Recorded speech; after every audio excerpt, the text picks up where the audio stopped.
बाला साहेब ने नहीं बचाया होता तो मोदी कहीं नजर भी नहीं आते। उद्धव ठाकरे का जोरदार हमला। शिवसेना खत्म नहीं होगी, भाजपा को मिट्टी में गाड़कर आगे बढ़ेगी, उद्धव ठाकरे की धमकी।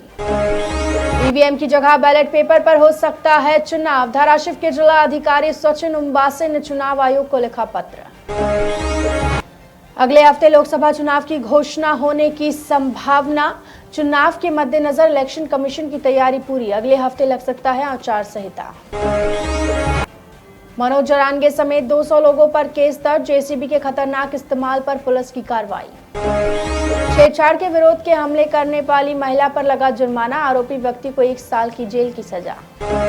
देवेंद्र फडणवीस का बड़ा दाव, बताया लोकसभा चुनाव में महाराष्ट्र में 48 सीटों में से कम 42 सीटें जीतने के लिए आश्वस्त।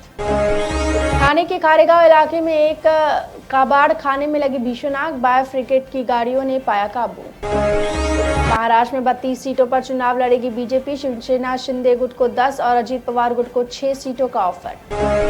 मुंबई के पाली हिल इलाके में सोसाइटी में बिल्डिंग के 14वें फ्लोर पर लगी आग, 1.5 घंटे बाद आग पर पाया गया काबू।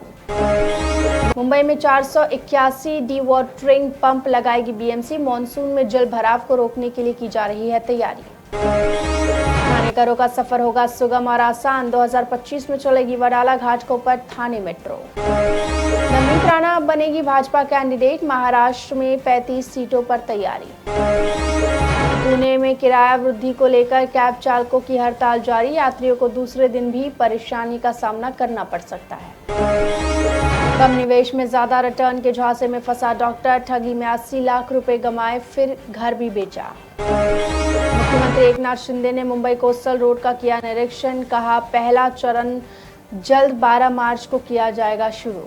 पुणे भाजपा में आंतरिक विवाद सामने आया, कार्यकर्ताओं ने लोकसभा उम्मीदवार को मुरलीधर माहौल बनाया निशाना। जापान से 6 बुलेट ट्रेन खरीदने जा रहा भारत, इस महीने में डील हो जाएगी फाइनल। आर्टिकल 370 हटाने के बाद पहली बार श्रीनगर पहुंचे पीएम मोदी, रैली को किया संबोधित। महाराष्ट्र में एमवीए का बड़ा दाव, कोल्हापुर से कांग्रेस के सिंबल पर लड़ेंगे शाहू महाराज, बीजेपी के सामने बड़ी चुनौती।